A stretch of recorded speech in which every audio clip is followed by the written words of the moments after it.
राजनीति के गलियारों में आज मैं पहुंच चुका हूं टेघरा विधानसभा। और टेघरा विधानसभा बेगूसराय जिले का सबसे हॉट विधानसभा है।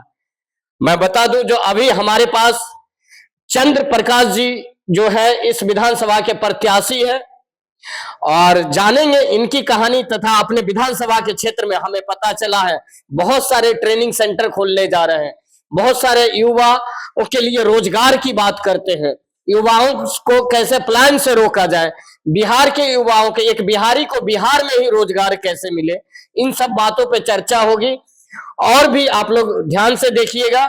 सर, बहुत बहुत स्वागत है आपको हमारे प्रोग्राम में। लाखों दर्शक आपको देख रहे हैं सर बेगूसराय का। चाहूंगा एक छोटा सा परिचय हो जाए आपका। रेमी टीवी को पहले बहुत बहुत धन्यवाद, आप आए हमारे पास में, ये बहुत अच्छी बात है, गर्व की बात है। और मैं कहना चाह रहा हूँ, मेरा नाम चंद्र प्रकाश सिंह है, उर्फ आनंद जी बोलते हैं गांव के लोग, बरौनी के लोग। और जहाँ बैठे हैं ये हमारा घर है आनंद भवन, और मैं बरौनी का ही रहने वाला हूँ। और पिछले 40 साल से, आप ये कह लीजिए 40 ईयर्स से मैं गांव समाज से बाहर हूँ, अपने विधानसभा से बाहर हूँ, अपने बिहार से बाहर हूँ। और 20 साल में देश की सेवा किया, एयरफोर्स में था, भारतीय वायुसेना का अधिकारी था। वहाँ से रिटायरमेंट लेने के बाद में एसबीआई का ब्रांच मैनेजर बना, और अभी भी मैं एसबीआई का ब्रांच मैनेजर हूँ। सर, चंद्र प्रकाश जी, टेघरा विधानसभा बहुत हॉट सीट मानी जाती है सर। बहुत सारे चैलेंजिंग है आपके लिए, युवाओं के रोजगार, किसान की समस्याएं, और उसके साथ साथ यहाँ पे शिक्षा की मैं बात करूं तो हम लोग 2 महीना पहले भी मिले थे, तो एक उत्तम किस्म की शिक्षा यहाँ पे नहीं है। तो क्या लगता है इस विधानसभा में अब की बार चंद्र प्रकाश, सबकी आस चंद्र प्रकाश, जनता कह रहे, तो उन जनताओं के लिए क्या विशेष अपील है आपकी? जनताओं के लिए लगभग 8 साल पहले से मैं तैयारी कर रखा हूँ, और शिक्षा का अलग जगाने का प्रयास लगभग 8 साल से कर रहा हूँ। मैं हर साल जब भी आता था यहाँ पे तो एक मेधा प्रतियोगिता परीक्षा कराता था, और उसमें बच्चों का शिक्षा का अलग जगाने के लिए मोटरसाइकिल, लैपटॉप, मोबाइल, छात्रवृत्ति और छोटे बड़े जो इनाम हैं, गिफ्ट हैं, मैं दिया करता था। अभी गांव-गांव जाता था, स्कूल जाता था, वहाँ पे क्विज परीक्षा भी कराता था, जनरल नॉलेज का टेस्ट होता था। तो इसका मेन उद्देश्य था बच्चों में शिक्षा का अलग जगाना। बच्चों में शिक्षा का अलग कैसे जगे, बच्चे कॉम्पिटिटिव एग्जाम की तैयारी कैसे करें, कंपटीशन का माहौल कैसे बने। अपने टेघरा विधानसभा क्या पूरे बेगूसराय के लिए मैं तत्पर रहता था, और अभी भी मैं तत्पर हूँ। पिछले 8 साल से लगातार मैं प्रतियोगिता कराता आ रहा हूँ, और शिक्षा का अलग जगाने का प्रयास में जो नीति आयोग है उसको सर्वोत्तम माना है। बेगूसराय को पूरे भारत में नंबर 1 पे आया है, ये बहुत ही गौरव की बात है पूरे बेगूसराय के लिए। सर, अल्पसंख्यकों को कैसे जोड़ेंगे आप? उसके साथ साथ दलित को कैसे जोड़ेंगे आप? यहाँ पे उनके साथ कहीं न कहीं राजनीति भी होती है, लेकिन जिनके साथ भी वो आस लगाते हैं वो कहीं न कहीं उनको छोड़ के चले जाते हैं। तो आप कैसे एकत्र करेंगे इन दलित वोटरों को, अल्पसंख्यक वोटों? डिफेंस में क्या था कि चाहे वो हिंदू हो, मुसलमान हो, सिख हो, ईसाई हो, या गैर जाति का आदमी हो, या शेड्यूल कास्ट हो, शेड्यूल ट्राइब हो, सबको बराबर देखा जाता था। जिस तरह से आप मेरे बगल बैठे, वो हमारे बगल बैठते थे। जिस तरह से हम यहाँ खाना खाते थे, हमारे बगल में खाना खाते थे, और कभी कोई भेदभाव नहीं रहा। No discrimination among all. आपको पता है समानता का अधिकार, जो समानता का अधिकार आर्टिकल 14 ऑफ द कॉन्स्टिट्यूशन में है, there is equality before law and equal protection law within territory of India. वही संभाव पूरे डिफेंस में था, और मैं वहीं से तब करके आपके पास आया हूँ। हमारे यहाँ कोई भेदभाव नहीं है, नो डिस्क्रिमिनेशन इज देयर। और इस आधार पे मैं चाहे कोई भी जाति का हो, चाहे कोई भी धर्म का हो, कोई संप्रदाय का हो, सब हमारे लिए बराबर है। All are equal among all. वो सर दिख रहा है, अभी महिलाओं के लिए आपने जो ट्रेनिंग सेंटर हर पंचायत में खोलने की ठानी है, तो उन महिलाओं को एक नई आश दिखा है, और चंद्र प्रकाश अगली आश है ये टेघरा विधानसभा के लिए। तो महिलाओं के लिए, ताकि ट्रेनिंग सेंटर में आए, कुछ सीखे, कुछ रोजगार मिले, उनको उनसे क्या अपील रहती है चंद्र प्रकाश जी? जी, जैसे शिक्षा का अलग भी जगाने का प्रयास किया गया है लगभग 8 सालों से, उसमें भी कोई भेदभाव नहीं रहा, चाहे किसी भी जाति का हो, किसी भी धर्म का हो, ऑल आर इक्वल।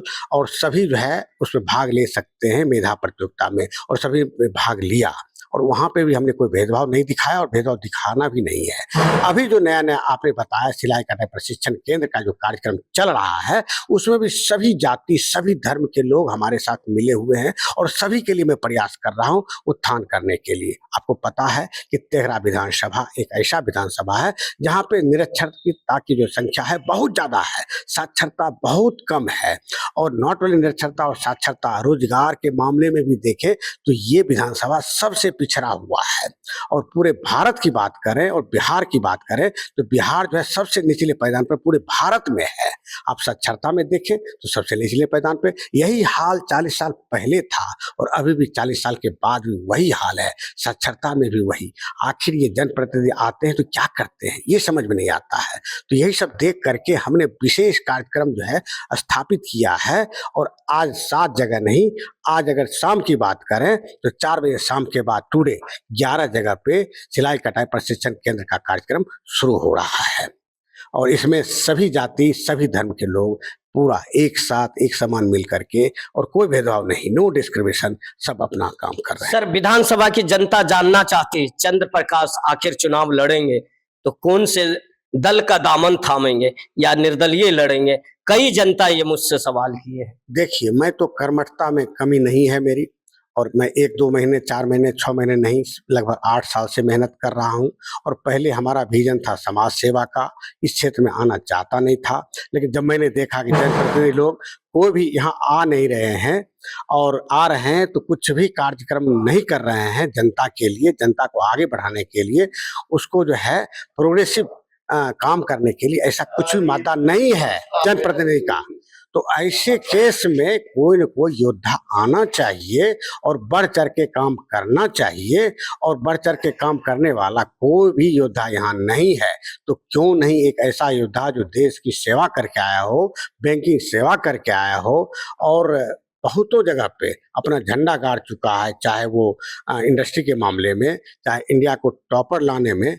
हर जगह नीति आयोग की बात करें तो नीति आयोग ने भी बेगूसराय को टॉपर माना है शिक्षा के अलग जगाने में। और उसके बाद ऐसा योद्धा अपने समाज को चाहिए।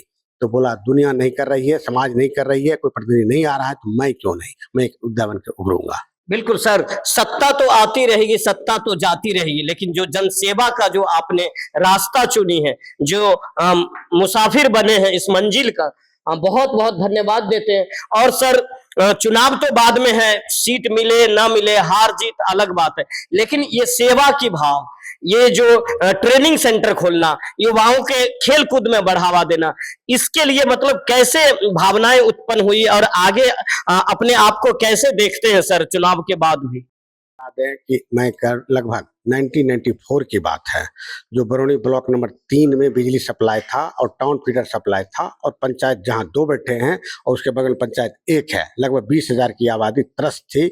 उनके पास 12 फीडर सप्लाई, जो हमारे विद्यार्थी लोग भी बैठे हैं, हमारे दोस्त लोग भी बैठे हैं, उनको पता है कि 12 फीडर सप्लाई आता था मात्र 2 घंटे के लिए या नहीं के बराबर, और लाइट भी डिम रहती थी।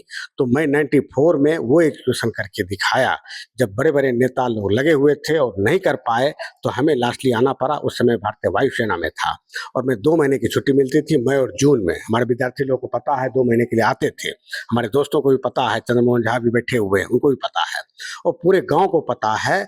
मैं इस मुहिम में हिस्सा लिया और लगभग 20,000 लोगों का जन समर्थन ले करके, नाम पता, उनका जो कंज्यूमर नंबर है बिजली का, वो सब लेके साइनिंग करके और सीधे मैं सुप्रीम कोर्ट ऑफ इंडिया में गया था। और अंडर 136 आर्टिकल है एक संविधान में, special leave to appeal to Supreme Court of India. तो मैं उसके तहत वहाँ गया था और उसका एग्जीक्यूशन करा करके मैं आपके सामने बैठा हूँ। उस समय सफल करके दिखाया मैं। बिल्कुल बिल्कुल। तो बेगूसराय के विधानसभा के जितने भी दर्शक, जितने भी टेघरा विधानसभा के दर्शक ये वीडियो देख रहे हैं, हमें पता है कि आप सबकी आस चंद्र प्रकाश जी जो सेवा भाव लेके आए हैं, इन्हें सत्ता से उतनी कोई मोह माया नहीं है। सत्ता तो आती रहेगी, सरकार तो जाती रहेगी, लेकिन सेवा की जो इन्होंने सड़क बनाया है, इनके सड़क पे जो आप लोग मुसाफिर बन के सफर करेंगे, इनके लिए बहुत बहुत धन्यवाद देते हैं। यूं ही ट्रेनिंग सेंटर आपका फले फूले आगे बढ़ता रहे सर, और हम चाहेंगे जो आप विजय रथ प्राप्त करें और टेघरा को एक बिहार के एक नए पटल पे लेके जाए, इसके लिए बहुत बहुत धन्यवाद सर, जो आपने कीमती वक्त हमारे प्रोग्राम को दिए। आप यूं ही देखता रहे रिम्मी टीवी, सदा आपके साथ, हमेशा आपके पास। बहुत बहुत धन्यवाद दर्शक।